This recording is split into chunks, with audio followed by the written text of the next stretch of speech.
সর্ব উত্তরের জেলা পঞ্চগড়ের তেঁতুলিয়ায় গত 2 দিন ধরে সর্বনিম্ন তাপমাত্রা রেকর্ড করেছে আবহাওয়া অধিদপ্তর। তবে গতকালকের চেয়ে আজ তাপমাত্রা 2 ডিগ্রি বাড়লেও কমেনি শীতের অনুভূতি।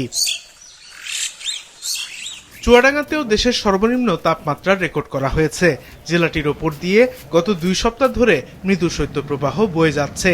দুপুরে তাপমাত্রা কিছুটা বাড়লেও রোদ কমার সাথে সাথে নেমে যায় তাপমাত্রার পারদ। এখন কাজ না করলে খাবো কি? খুব কষ্ট হচ্ছে আমাদের এই কাজ করতে, হাত পা সব বেকার হয়ে যাচ্ছে ঠান্ডায়। খুব ঠান্ডা বাতাস, হাত পা যেন টাটি যাচ্ছে একদম। এত কুয়াশা ছিল কিন্তু এখন বাতাস আছে। দিনাজপুরে আজ সর্বনিম্ন তাপমাত্রা রেকর্ড করা হয়েছে 9.8 ডিগ্রি সেলসিয়াস। আগামী কয়েকদিন শীতের অনুভূতি অব্যাহত থাকবে বলে জানিয়েছে আবহাওয়া অফিস। শৈত্যপ্রবাহ চলাকালীন সময় দিনাজপুরে সর্বনিম্ন তাপমাত্রা রেকর্ড করা হয়েছে 9.0 ডিগ্রি সেলসিয়াস।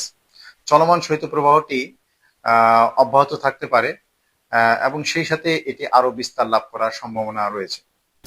কনকনে শীতের কারণে হিলি সহ বিভিন্ন উপজেলায় বয়স্ক ও শিশুরা ভোগান্তিতে পড়েছেন। শীতে সবচেয়ে বেশি বিপাকে ছিন্নমূল ও নিম্ন আয়ের মানুষ। খুব বেশি ঠান্ডা পড়ছে, হাত পা ধরে, টাট আছে। যে ঠান্ডা মনে হয় গরমের সময় যে গরম গেছিল তার চেয়ে কঠিন ঠান্ডা এবার পড়ছে আল্লাহর হস্তে। অতিরিক্ত কুয়াশার কারণে মনে করেন যে হাত পা ঠান্ডা হয়ে আসতেছে, তারপরে মানুষ চলাচল অসুবিধা। গত 2 সপ্তাহ ধরে যশোরের দিনে 2 থেকে 3 ঘন্টা দেখা মিলছে সূর্যের। বাকি সময় পুরো জেলা ঘন কুয়াশায় আচ্ছন্ন থাকছে। সর্বোচ্চ ও সর্বনিম্ন তাপমাত্রার পার্থক্য কম থাকায় শীতের অনুভূতি বেশি। আজ যশোরের সর্বনিম্ন তাপমাত্রা রেকর্ড করা হয়েছে 9.4 ডিগ্রি সেলসিয়াস। হেভি ঠান্ডা পড়ছে, রিক্সা চালাই খাই, তাই এই ঠান্ডার কারণে আমাদের আয় রোজগার হচ্ছে না। আর 3-4 দিন ধরে ঠান্ডা লেগে কুয়াশারও দেখি না, কোনো হবে না। জামা কাপড় গায়ে দিয়ে খেত খামার কাম কাজ করতে করতেছে না। প্রচুর ঠান্ডা, কাম কাজে যাওয়া যায় না, অনেক সমস্যা। রাজবাড়ী ও সিরাজগঞ্জ সহ বিভিন্ন জেলায় বেড়েছে ঠান্ডাজনিত রোগ। শীতে বেশি আক্রান্ত হচ্ছে শিশু ও বয়স্করা।